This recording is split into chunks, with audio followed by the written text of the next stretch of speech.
নমস্কাৰ বন্ধুসকল, আপোনালোক সকলোকে মোৰ চেনেল ঋতুপৰ্ণা হোম মেকাৰলৈ স্বাগতম জনাইছোঁ। কি খবৰ আপোনালোকৰ? আশা কৰোঁ আপোনালোক সকলোৰে ভাল।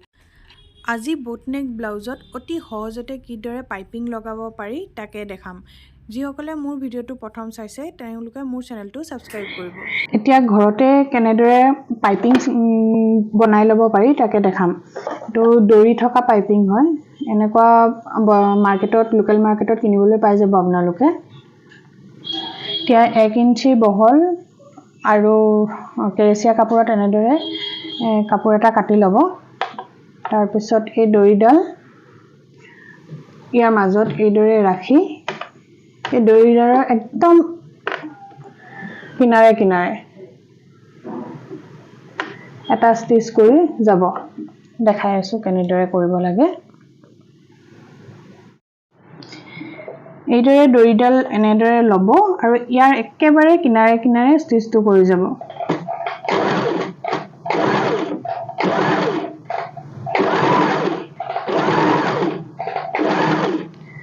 যিসকল বিগিনাৰ তেওঁলোকে অলপ লাহে লাহে চলাব মেচিনটো, তেতিয়া নহ'লে দৰিডালৰ ওপৰত যদি মানে ৰছীডালৰ ওপৰত যদি উঠি যায় চিলাইটো তেতিয়া বেয়া দেখাব।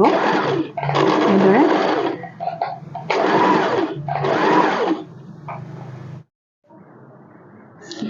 এতিয়া ব্লাউজত পাইপিং লগাই লওঁ। পাইপিং লগাবৰ বাবে ব্লাউজটো এনেদৰে ৰাখি পাইপিংডাল এনেদৰে 1/2 ইঞ্চিৰ মাৰ্জিন লৈ এইদৰে ৰাখিব লাগিব আৰু একেবাৰে ৰছীডালৰ সাইডে সাইডে একেবাৰে ৰছীডালৰ এই সাইডে সাইডে ষ্টিচ কৰি যাব লাগিব। এইদৰে লাহে লাহে ব্লাউজত পাইপিংডাল এটেচ কৰি যাব। ভালদৰে মেচিনটো চিলাই কৰিব যাতে ৰছীডালৰ ওপৰত চিলাই বহি নাযায়।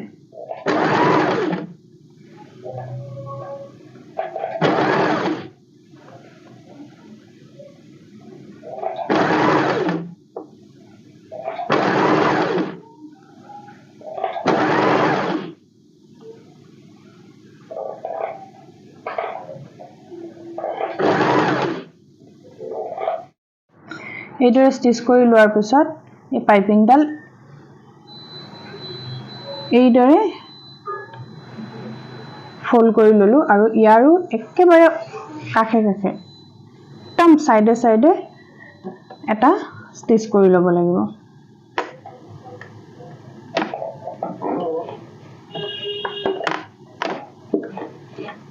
ইমান মানত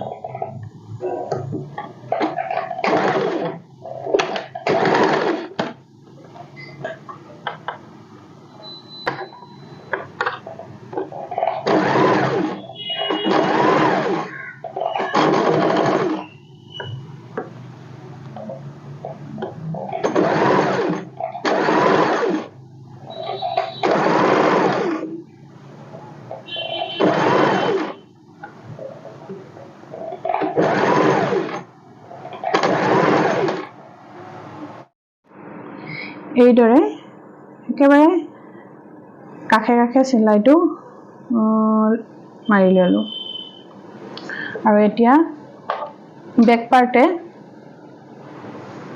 এইখিনি থাকিব নহয় কাপোৰখিনি, এই বেক পাৰ্টে এইদৰে এনেদৰে মুটুকাই হাতেৰে ষ্টিচ কৰি যাব লাগিব, তেতিয়া ওপৰ ফালে চিলাইটো নোলায়। এতিয়া এই পাইপিঙৰ বেক পাৰ্টটো এইদৰে এনেদৰে ফোল্ড কৰি ল'ব লাগিব আৰু হাতেৰে হেমিং কৰি যাম।